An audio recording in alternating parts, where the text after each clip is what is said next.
So hello everyone, my name is Abhijeet and मैं ही हूँ वो जिसके साथ आप लोग सेमेस्टर 5 बीकॉम का ऑडिटिंग एंड एश्योरेंस करने वाले हैं। तो सबसे पहले चैप्टर्स में जाने से पहले और सब्जेक्ट शुरू करने से पहले सबसे पहले हम लोग जान लेते हैं कि हमारे चैप्टर्स क्या क्या हैं और हम लोग उसको किस क्रोनोलॉजिकल ऑर्डर में करने वाले हैं। तो आइए शुरू करते हैं। तो हमारे पास जो है चैप्टर्स वो है आपका, सबसे पहले हमारे पास है चैप्टर 1 जिसका मेन है वो है आपका कंसेप्ट बिल्डिंग का। तो ये कंसेप्ट, नीड एंड पर्पस हो गया। फिर आपका आता है चैप्टर 2 जो कि है आपका ऑडिट प्रोसीड्योर्स।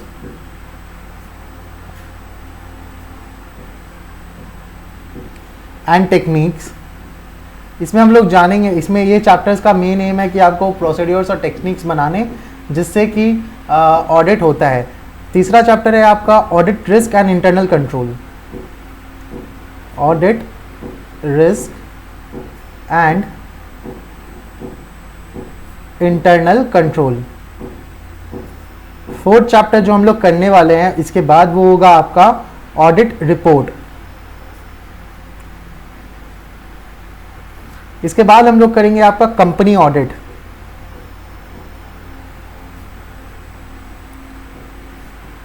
फिर चैप्टर 6 होगा आपका वाउचिंग एंड वेरिफिकेशन।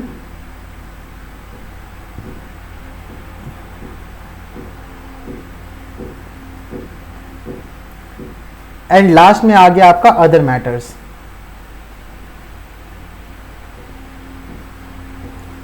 अब ये जो 4 चैप्टर है, पहले चैप्टर 1 से लेके चैप्टर 4 तक, इसमें से 70 to 80% आपका स्टैंडर्ड ऑन ऑडिटिंग है एंड रिमेनिंग 30 to 20% अलग है। ये जो चैप्टर 4 है ऑडिट रिपोर्ट, ये पूरा आपका स्टैंडर्ड ऑन ऑडिटिंग SA 700 है। और अगर मैं बात करूं इन 4 चैप्टर्स में हम लोग कौन कौन से एसेस करने वाले हैं, तो वो होंगे आपके SA 200, 210, 230, 240,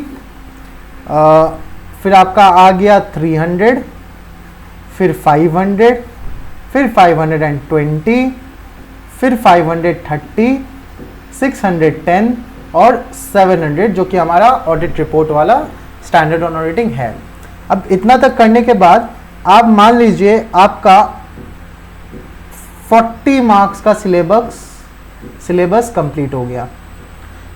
अब हम लोग ये चैप्टर्स सबसे पहले इसका ऐसे करेंगे और फिर इसके जो रिमेनिंग पोर्शंस बचते हैं वो करेंगे। तो हमारे ऑलमोस्ट 40 मार्क्स कवर हो जाएंगे। इसके बाद हम लोग आएंगे कंपनीज ऑडिट पे।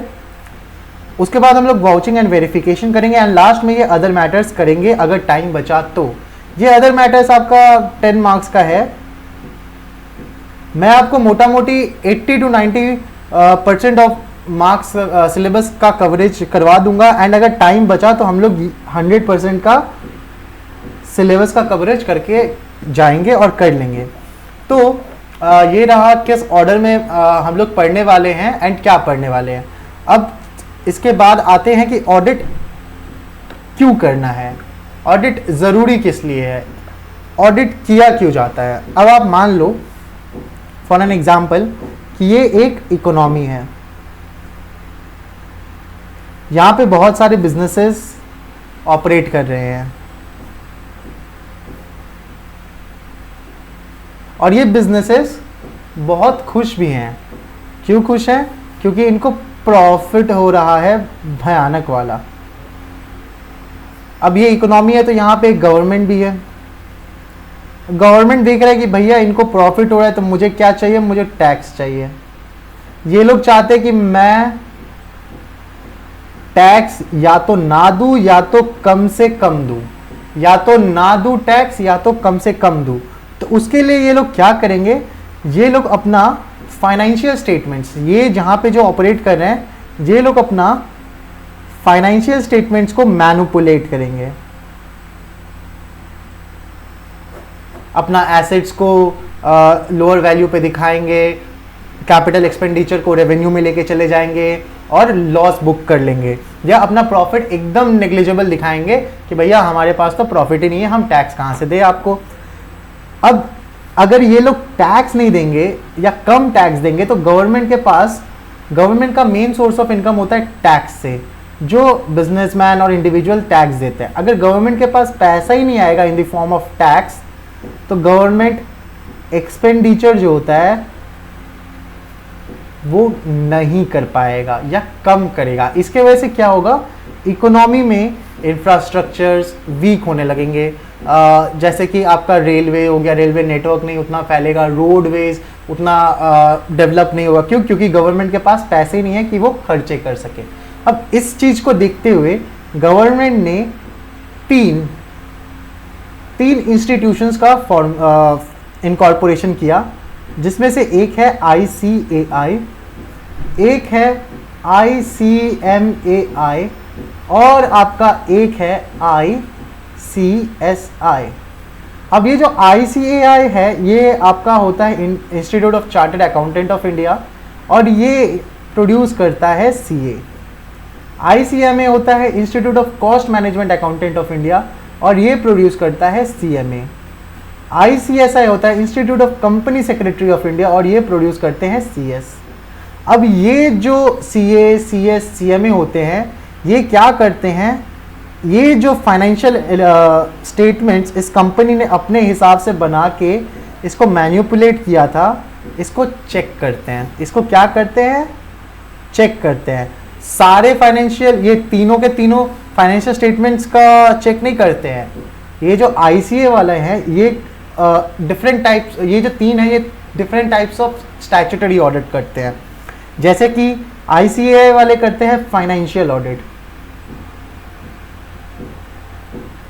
ये लोग हैं जो देखते हैं फाइनेंशियल स्टेटमेंट्स का ऑडिट करते हैं और देखते हैं फाइनेंशियल स्टेटमेंट्स में मैनिपुलेशंस क्या क्या है, उनको चेक किया जाता है, चेक करते हैं और अपना ओपिनियन देते हैं। अब ये जो CMA वाले होते हैं ये लोग करते हैं कॉस्ट ऑडिट। अब जिन जिन कंपनी पे कॉस्ट ऑडिट एप्लीकेबल होता है, और वो कौन सी ऐसी कंपनीज है जिन पे कॉस्ट ऑडिट एप्लीकेबल होता है, वो सारी कंपनीज जो under section 148 of the companies act 2013 में कवर्ड है, उन पे कॉस्ट ऑडिट एप्लीकेबल होता है एंड उनको कॉस्टिंग रिकॉर्ड्स बनाने पड़ते हैं एंड कॉस्ट ऑडिट भी करवाना पड़ता है। तो ये लोग कॉस्ट का ऑडिट करते हैं कि मैन्युफैक्चरिंग में जो रॉ मटेरियल्स लाए या एक प्रोडक्ट को बनाने का कॉस्ट जो होता है उसमें अगर मैनिपुलेशंस रहता है तो वो ये लोग पकड़ते हैं एंड उस पर ओपिनियन देते हैं। अब ये जो CS वाले हैं, ये CS वाले जो है ना, ये कंप्लाइंस चेक करते हैं कि कंपनी पे कौन कौन से कंप्लाइंसेस लग रहे हैं, कंपनी ने अपने कौन कौन से कंप्लाइंसेस को फॉलो किया है एंड कौन कौन से कंप्लाइंसेस को फॉलो नहीं किया है, उसका रिपोर्ट ये CS वाले देखते हैं। मतलब जितना भी लीगैलिटी है कंपनी का वो सारे ये CS वाले देखते हैं, और ये सारे इन प्रैक्टिस होने चाहिए। CA in practice, CMA in practice और CS इन प्रैक्टिस। अब ये लोग क्या करते हैं, ये लोग फाइनेंशियल स्टेटमेंट्स पे, कॉस्ट रिकॉर्ड्स पे और जो भी कंप्लाइंसेस है उन पे अपना ओपिनियन देते हैं, और वो ओपिनियन देने के बाद ये जो इनका जो बुक्स ऑफ फाइनेंशियल स्टेटमेंट्स और जो आपका कंप्लाइंस वाला रहता है वो एक्यूरेट शो करता है।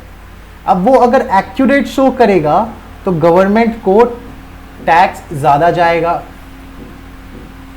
टैक्स ज़्यादा जाएगा तो फ्रॉड, तो ये लोग क्या बोलते हैं, टैक्स इवेड नहीं कर पाएंगे और गवर्नमेंट के पास पैसे आएंगे ताकि वो एक्सपेंडिचर कर सके। ये हो गया आपका वन ऑफ द रीजंस कि क्यों होता है। दूसरा रीज़न ये है कि ये जो कंपनीज है ना, इनमें बहुत सारे इन्होंने बहुत सारे लोन लिए हुए रहते हैं, loan from bank, financial institutions, फिर पब्लिक डिपॉजिट, डिबेंचर्स, ये सब इश्यूज किए हुए रहते हैं। फिर लिस्टेड कंपनीज का तो शेयर मार्केट में, स्टॉक मार्केट में डायरेक्ट इक्विटी में इन्वेस्टमेंट होता है। तो ये सब लोगों का ना ये इस वे में ये लोग पैसे लिए हुए रहते हैं, मतलब इसमें कहीं ना कहीं पब्लिक का पैसा इन्वॉल्व है। अब क्योंकि पब्लिक का पैसा इन्वॉल्व है और huge amount of money involve है, तो कहीं ये लोग फ्रॉड ना कर दें, कैसे फ्रॉड करेंगे? इनसे पैसे लिए कि भैया हम लोग XYZ प्रोजेक्ट में लगाने वाले हैं पैसा, उसमें ना लगा के कोई और प्रोजेक्ट में लगा दिए जो कि इन्हीं में से किसी एक कंपनी के डायरेक्टर का था, या तो इनसे पैसे लेके डायरेक्टर को लोन दे दिया और ऐसा लोन दिए कि वो कभी रीपे ही नहीं कर रहा है। तो ये फ्रॉड ना हो इसीलिए ऑडिट होता है कि भैया आपने लोन जो दिया अपने डायरेक्टर को, आपने शेयर होल्डर से परमिशन लिया कि नहीं लिया, या आपने एक प्रोजेक्ट का पैसा दूसरे प्रोजेक्ट में लगा दिया, क्या आपके पास ऑथराइजेशन था उसका? उस चीज के लिए ऑडिट होता है। तो ये हो गया दो रीजन, मेन रीजन की ऑडिट किस लिए होता है। अब चलिए हम लोग थोड़े टेक्निकलिटीज पे चलते हैं और अपने आज के क्लास को टेक्निकल पॉइंट ऑफ व्यू, मतलब जो जहाँ जैसा हमको लिखना है, कौन सा क्वेश्चन आएंगे, उस पॉइंट ऑफ व्यू से शुरू करते हैं। तो ये हो गया आपको auditing and assurance BCom semester 5। तो आगे इंट्रोडक्शन टू ऑडिटिंग पे। अब जो टर्म है ना audit, the term audit is derived from a Latin word audire. Audire का मतलब होता है सुनना। अब ऑडिटर क्या सुनेगा? मान लीजिए ये ऑडिटर है, ये मैनेजमेंट है। मैनेजमेंट ऑडिटर को सुनाएगा कि हमने अपना बुक्स ऑफ अकाउंट्स कैसे बनाया है, अकाउंटिंग पॉलिसीज कौन सी लगाई हैं, कौन सी यूज की हैं, अकाउंटिंग स्टैंडर्ड्स कौन कौन से एप्लीकेबल थे जो हमने लगाए हैं, और अकाउंटिंग मेथड कौन कौन से हमारे हैं। अब ये मैनेजमेंट इसको बताएगा। अब ऑडिटर इस बेसिस पे, और ये अपने इंटरनल कंट्रोल के बारे में भी बोलेंगे, अब ऑडिटर इस बेसिस पे इनका फाइनेंशियल स्टेटमेंट्स को एनालाइज करेगा, ऑडिट प्रोसीड्यूर्स लगाएगा, ऑडिट एविडेंस कलेक्ट करेगा, ऑडिट ओपिनियन बनाएगा और फिर इनको ऑडिट रिपोर्ट देगा। अब ऑडिट रिपोर्ट, ये इधर खिंची पिची हो गया, ये मैं एक बार फिर से लिख देता हूं।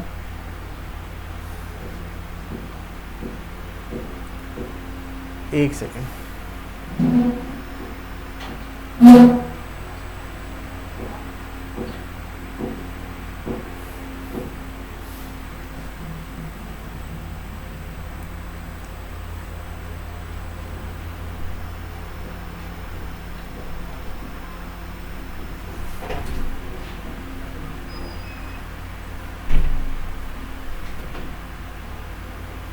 ये हो गया आपका मैनेजमेंट।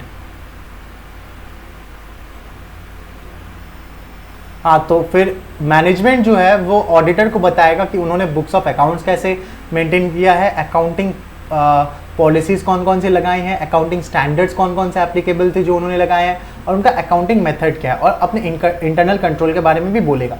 अब ऑडिटर इस बेसिस पे अपना उनके फाइनेंशियल स्टेटमेंट्स को एनालाइज करेगा, ऑडिट प्रोसीड्यूर्स लगाएगा, ऑडिट एविडेंस कलेक्ट करेगा और ऑडिट ओपिनियन देगा, उसके ऑडिट ओपिनियन फॉर्म करेगा एंड देन उनको ऑडिट रिपोर्ट देगा। अब ये जो ऑडिट रिपोर्ट होते हैं ये 3 तरह के होते हैं, एक्चुअली 4 तरह के होते हैं। मेन डिवीजन तो 2 ही है, एक क्लियर और एक अनक्लियर, लेकिन अनक्लियर में बाइफर्केशन होता है, वो हम लोग आगे पढ़ेंगे। तो इसीलिए ये जो मैनेजमेंट, ये जो प्रोसेस है ना, इसी के वजह से सुन रहा है ऑडिटर, क्या कर रहा है, पहले सुन रहा है एंड फिर उसको इंप्लीमेंट कर रहा है। वहां से ये वर्ड आया audit, audire and clear. I hope आपको समझ आ रहा है। अब उसके बाद आते हैं हमारे ऑडिट के डेफिनेशन पे। अब audit means an independent examination. ये जो पॉइंट्स हैं, ये जो मैं अंडरलाइन कर रहा हूँ, ये की पॉइंट्स है, ये अगर आप नहीं लिखेंगे तो डेफिनेटली आपको मार्क्स नहीं मिलने वाला। इंडिपेंडेंट एग्जामिनेशन है ये। ऑडिटर किसी के ऊपर डिपेंडेंट नहीं है, ऑडिटर क्लाइंट के ऊपर डिपेंडेंट नहीं है कि भैया तुम जैसे बोलोगे मैं वैसे एग्जामिन करूंगा, नहीं, इंडिपेंडेंटली वो एग्जामिन करेगा। एग्जामिनेशन ऑफ क्या, फाइनेंशियल स्टेटमेंट्स। अब फाइनेंशियल स्टेटमेंट्स क्या होते हैं? फाइनेंशियल स्टेटमेंट्स होते हैं आपके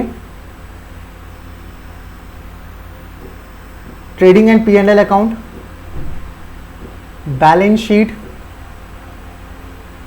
नोट्स टू अकाउंट और आपका कैश फ्लो स्टेटमेंट, ये 4 चीज मिला के आपका फाइनेंशियल स्टेटमेंट होता है of the entity, weather profit oriented और नॉट। मतलब क्या, एनजीओस एनपीओस जो नॉन प्रॉफिटेबल ऑर्गेनाइजेशंस होते हैं उनका भी ऑडिट होता है, irrespective of its size and legal form. मतलब उनका साइज, वो कितने बड़े हैं, मिड है, लार्ज है, उससे फर्क नहीं पड़ता। And such an examination is conducted with a view to express an opinion there on. ये बहुत इंपॉर्टेंट है। ऑडिटर क्या करेगा, ऑडिटर ओपिनियन देगा कि उसके हिसाब से उसने जो ऑडिट किया, ऑडिट प्रोसीड्यूर्स लगाए, ऑडिट एविडेंसेस कलेक्ट किए, उसके हिसाब से जो फाइनेंशियल स्टेटमेंट्स है वो या तो क्लियर होंगे या तो अनक्लियर होंगे। और ये लास्ट है, जो ऑडिट करता है उसको ऑडिटर बोलते हैं, जो मैंने आपको यहाँ पे समझाया था जब हमने समझा था टू हियर मतलब क्या। अब आइए नेक्स्ट टॉपिक पे चलते हैं। अब टाइप्स ऑफ स्टैट्यूटरी ऑडिट, ये जब हम लोग सीख रहे थे व्हाई ऑडिट इज नेसेसरी, तभी हमने आपको बोला था कि 3 तरह का ऑडिट होता है। फाइनेंशियल ऑडिट जो कि सीए इन प्रैक्टिस करता है, कॉस्ट ऑडिट होता है जो सीएमए इन प्रैक्टिस करता है, और सेक्टोरियल ऑडिट होता है जो सीएस इन प्रैक्टिस करता है। और कौन कौन सी कंपनीज एप्लीकेबल है, वो कंपनीज जो इन सेक्शंस में कवर्ड होती हैं उन पे ये स्टैट्यूटरी ऑडिट्स एप्लीकेबल है। अब देखते हैं ऑडिटर करेगा क्या। तो प्राइमरी जो मेन ऑब्जेक्टिव है ना ऑडिटर का, is to express an opinion whether financial statements are showing true and fair view और नॉट। अब ये ट्रू एंड फेयर व्यू क्या होता है ये हम लोग आगे सीखेंगे, लेकिन ऑडिटर का मेन काम क्या है कि मैनेजमेंट ने जो फाइनेंशियल स्टेटमेंट्स बनाए हैं उसको वो चेक करेगा और अपना ओपिनियन देगा कि जो मैनेजमेंट ने फाइनेंशियल स्टेटमेंट्स बनाए हैं वो true and fair view show कर रहे हैं कि नहीं कर रहे हैं। इससे क्या होगा, इससे एक तो गवर्नमेंट को फायदा होगा कि टैक्स इवेजन नहीं होगा, दूसरा स्टेक होल्डर्स के लिए होगा कि फ्रॉड नहीं होगा। जैसे मान लीजिए कंपनी ने डायरेक्टर को लोन दे दिया एंड लेकिन उसने उसकी अकाउंटिंग की ही नहीं है, उसने उसको किसी और चीज़ में एज ए डिबेंचर दिखा दिया है, लेकिन उसने लोन दिया है पार्टनर को, तो उस वे में स्टेक होल्डर्स को ये पता ही नहीं रहेगा एंड ये एक प्रोबेबल फ्रॉड के तरफ जाने का रास्ता होगा। अब दूसरा पॉइंट आता है, auditor checks the account and not prepare them. Auditor जो होता है ना वो अकाउंट बनाता नहीं है, वो मैनेजमेंट के द्वारा जो बुक्स ऑफ अकाउंट्स बनाए गए हैं उनको चेक करता है कि भैया तुमने सब कुछ सही से किया है कि नहीं। उसके बाद थर्ड पे आते हैं, auditor checks the internal control setup by the management is strong और वीक। अब जो इंटरनल कंट्रोल होता है ना, ये होते हैं आपके वेरियस डिपार्टमेंट्स और मेजर्स, रूल्स जो मैनेजमेंट में एक कंपनी में लगाए होते हैं for smooth flow of operations के लिए। अगर ये जो रूल्स हैं, मेजर्स हैं, ये अगर स्ट्रांगली फॉलो हो रहे हैं तो माना जाता है इंटरनल कंट्रोल आपका स्ट्रांग है, और अगर स्ट्रांगली इम्प्लीमेंट नहीं है तो ये वीक है। उसके बाद auditor conducts the audit independently without clients direction. जब हमने ऑडिट का डेफिनेशन भी पढ़ा था उसमें भी था, it is an independent examination of financial statements. मतलब क्या, ऑडिटर क्लाइंट की बात नहीं मानेगा कि हाँ भैया आप आज आप ये कर लो, आज आप वो कर लो, मेरा स्टॉक ऐसा, हाँ भाई मान लिया, वैसे नहीं होगा। ऑडिटर इंडिपेंडेंटली चेक करेगा। उसके बाद auditor has to follow standard on auditing. अब ये स्टैंडर्ड्स ऑन ऑडिटिंग क्या होते हैं ना, ये रूल्स हैं और गाइडलाइंस है कि चीज़ों को कैसे करना है। ऑडिटर ये फॉलो करेगा, स्टैंडर्ड ऑन ऑडिटिंग फॉलो करेगा regulatory framework while conducting the audit. उसके बाद अगर ऑडिटर अपना ड्यू स्किल और केयर वाइल कंडक्टिंग ऑडिट अगर वो नहीं यूज़ करता है और बाद में कोई undetected fraud and error detect हो जाता है तो ऑडिटर विल बी लायबल। समझे आप?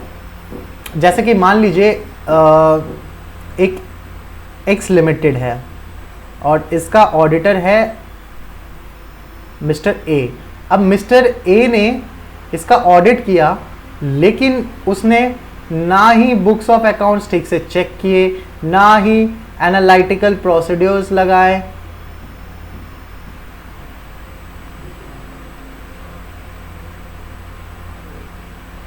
ना ही उसने एक्सटर्नल कंफर्मेशंस की ऑन हेवी अमाउंट्स,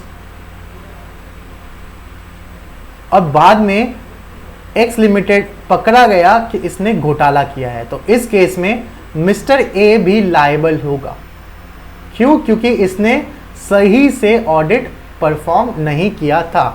अब उसके बाद आते हैं, उसके बाद वाला जो पॉइंट है वो है auditor opinion is a reasonable assurance. अब ये रीजनेबल एश्योरेंस क्या होता है? This is the highest degree of assurance that an auditor can give. जो ऑडिटर जो हाईएस्ट डिग्री ऑफ एश्योरेंस दे सकता है ना, उसी को हम लोग रीजनेबल एश्योरेंस बोलते हैं। और एक बात और जान लीजिए, ऑडिटर कभी भी 100% एश्योरेंस नहीं दे सकता। 100% एश्योरेंस मतलब हो गया आपका गारंटी, और ऑडिटर गारंटी नहीं दे सकता। क्यों? क्योंकि ऑडिटर सैम्पलिंग करता है। अब सैम्पलिंग करता है ऑडिटर, अब सैम्पलिंग के भी बहुत सारे तरीके होते हैं, और इसमें सबसे बड़ा एक चीज़ है कि ऑडिटर सैम्पलिंग करता है, और क्या होता है कि आपका 100% डाटा तो चेक नहीं हो रहा है ना, 100% डाटा चेक नहीं हो रहा है, तो ऑडिटर आपका कर ही नहीं सकता वो, इसीलिए ऑडिटर गारंटी नहीं दे सकता, क्योंकि 100% वो चेक ही नहीं कर रहा है। तो auditor can not give 100% guarantee and he can give only reasonable assurance. अब नेक्स्ट पे चलते हैं, true and fair view achieve होगा सिर्फ 5, अगर पांचों के पांचों कंडीशंस जो भी यहाँ पे लिखे हुए हैं वो सेटिस्फाई हो गए। अकाउंटिंग पॉलिसीज जो भी मैनेजमेंट ने सेलेक्ट की थी वो अप्लाई हुई हैं और वो प्रॉपर हैं। अकाउंटिंग स्टैंडर्ड्स और इंड एस अगर कंपनी पे एप्लीकेबल था, जो था उसने अप्लाई किया है। तीसरा, financial statements financial reporting framework के हिसाब से हुए, जैसे कि शेड्यूल 3 के हिसाब से हमने अपने बैलेंस शीट ये सब बनाए हैं। उसके बाद generally accepted accounting policies apply की गई हैं, जैसे कि books of accounts accrual basis पे बनाए गए हैं, और adequate disclosure in notes on accounts बनाए गए हैं। हम लोग जब बैलेंस शीट देखते हैं ना, तो बैलेंस शीट में जो क्या होता है ना, इधर जैसे मान लीजिए इधर इक्विटी एंड लाइबिलिटी लिखा हुआ है, उसके बाद आपका शेयर होल्डर्स फंड्स आता है, फिर यहाँ पे शेयर कैपिटल आता है, फिर यहाँ पे आपका शेयर होल्डर्स फंड आता है, और यहाँ पे हम लोग सिर्फ अमाउंट लिख देते हैं, और यहाँ पे एक नोट नंबर रहता है जो कि हम लोग नोट्स टू अकाउंट्स में जाके उसको प्रॉपरली इलेबोरेट करते हैं कि कितने इक्विटी शेयर्स हैं, कितने उसमें हमारे ऑथराइज इक्विटी शेयर्स हैं, उसमें से कितने इशूड एंड पेड अप हैं, कितने issued but not paid up है उसको लेस करते हैं, फिर प्रेफरेंस शेयर्स कैसे हैं, ये इसका सारा डिटेल्स हम लोग नोट्स टू अकाउंट्स में देते हैं। अब आइए कुछ जनरल डेफिनेशंस है ये जो आपको पता रहने चाहिए, जैसे कि आपका हो गया वाउचिंग। ये हमें चैप्टर्स जो हम लोग वाउचिंग एंड वेरिफिकेशन करेंगे उसमें काम आएंगे। ये दो, this one and this one. तो वाउचिंग का मतलब होता है checking of income and expenditure, जैसे आपका हो गया sales voucher, purchase voucher, wages के जो हम लोग खर्चा करते हैं उस पर। हाँ, उसके बाद आता है verification. Verification means checking of assets and liabilities. मैंने अपने बैलेंस शीट में दिखा दिया कि मेरा फाइनेंशियल फिक्स्ड एसेट है आपका 100 CR का। अब ये एक्चुअल में 100 CR है कि नहीं है, उसके लिए मेरे को चेक करना पड़ेगा, एंड जो चेक करते हैं हम उसको, उसी को बोलते हैं वेरिफिकेशन। उसके बाद आता है इंटरनल कंट्रोल। इंटरनल कंट्रोल का डेफिनेशन है कि it is the establishment of various measures and departments set up by the management for smooth functioning of operations. जो मैनेजमेंट अपने ऑर्गेनाइजेशन में फंक्शंस को स्मूथ फ्लो करने के लिए इंप्लीमेंट करते हैं, रूल्स, डिपार्टमेंट्स, मेजर्स लेते हैं, उन्हीं को इंटरनल कंट्रोल बोलते हैं। अब आगे फिर एनालिटिकल प्रोसीड्यूर्स पे। एनालिटिकल प्रोसीड्यूर्स होते हैं आपके की फाइनेंशियल रेशियोज को एनालिसिस करना। फाइनेंशियल रेशियोज हो गए आपके एक सेकेंड, ये हो गया आपके करेंट रेशियोज,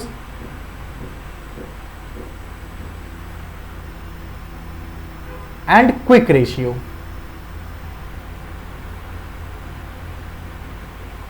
और भी बहुत सारे रेशियोज है, पर दिमाग में रखने के लिए आप ये दो रख लो।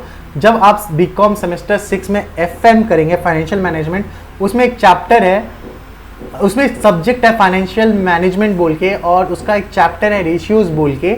उसमें हम लोग भर भर के ये रेशियोज करते हैं, और भी बहुत सारे रेशियोज होते हैं, वो सब करते हैं। अब ये आपका एनालिटिकल प्रोसीड्यूर्स हो गया, इस रेशियोज की, फाइनेंशियल रेशियोज का एनालिसिस, और उसके बाद उसमें से जो हमारा रिजल्ट आया उसमें से इन्फ्रेंसेस ढूंढना। उसके बाद आते हैं risk of material misstatement. Risk of material misstatement क्या? It is the risk that financial statements may contain some material misstatement in spite of audit procedures were apply. मतलब क्या हुआ कि ऑडिट प्रोसीड्यूर्स ऑडिटर ने सही तरह से लगाए हैं, फिर भी ये रिस्क है कि जो फाइनेंशियल स्टेटमेंट्स है उसमें मटेरियल मिसस्टेटमेंट होगा। क्यों होगा?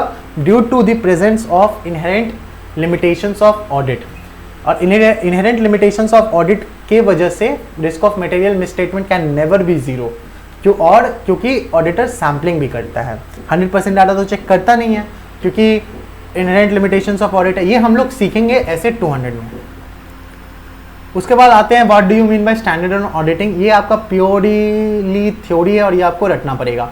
तो standard on auditing refers to systematic guidelines used by auditors while conducting audit of companies accounts. The guidelines are generally prescribed by the professional bodies of accountants, जैसे for example मैंने दे लिया इधर institute of chartered accountant of India, based on collective deliberations and views of different segment of societies and interested groups such as regulators, industry and academy। मतलब ये जो assess बनाए जाते हैं ये सभी को सोच के बनाए जाते हैं कि ये सब पे एप्लीकेबल हो, इकोनॉमी के हिसाब से बनाए जाते हैं। उसके बाद importance of standard on auditing क्या है कि ये गाइडेंस फॉर ऑडिट है कि ऑडिट कैसे करना चाहिए, किस वे में करना चाहिए, किस फ्लो में करना चाहिए, हमको बताता है। ये ऑडिट रिस्क को रिड्यूस करता है। कैसे? जब हम लोग ऑडिटर स्टैंडर्ड ऑन ऑडिटिंग लगाएगा तो वो ये इंश्योर करेगा कि उसने फाइनेंशियल अपना ऑडिट सही तरह से किया है, एंड अगर वो ऑडिट सही तरह से करेगा तो ऑटोमेटिकली ऑडिट रिस्क कम हो जाएगा। उसके बाद prevention of scams and auditing and accounting scandals, ये सेम एज एवर है। जैसे कि ऑडिटर ऑडिट करेगा और the standards on auditing educate the professional auditor about their role and responsibilities in performing audit, so they always remain careful and cautious while performing audit. तो इसका मतलब वही हुआ कि जब आप लोग स्टैंडर्ड ऑन ऑडिटिंग फॉलो करेंगे सही तरह से ऑडिट के दौरान, तो हमें बहुत सारी जो अकाउंटिंग एंट्रीज हैं वो हमें समझ आएंगी, जो कि मैनेजमेंट में ने फिक्टिशियस जर्नल एंट्रीज मारी होगी एंड उस पर हम एक्सप्लेनेशन मांग सकते हैं, जो कि मैनेजमेंट को देनी पड़ेगी। इसके वजह से ऑडिट स्कैंडल रिड्यूस होंगे क्योंकि मैनेजमेंट को डर रहेगा।